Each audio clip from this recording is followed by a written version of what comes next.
பன்னீர் fried ரைஸ்க்கு வந்து என்னென்ன பண்ணலான்னு பார்க்கலாம் வாங்க. பன்னீர் வந்து சின்ன சின்னமாக கட் பண்ணி எண்ணெயில் வறுத்துருக்காங்க, ஃப்ரை பண்ணி வச்சுருக்காங்க.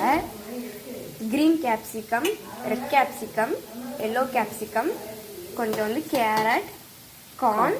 இப்போ வந்து ஒரு எண்ணெய் சட்டியில் வந்து சட்டியில் வந்து எண்ணெயை ஊற்றி பீன்ஸ் வந்து எங்கள் அம்மா போட்டு கிண்டியிருக்காங்க. இப்போ அது அதெல்லாம் வதங்கினதுக்கப்புறம் கேரட் போட்டுக்கலாம்.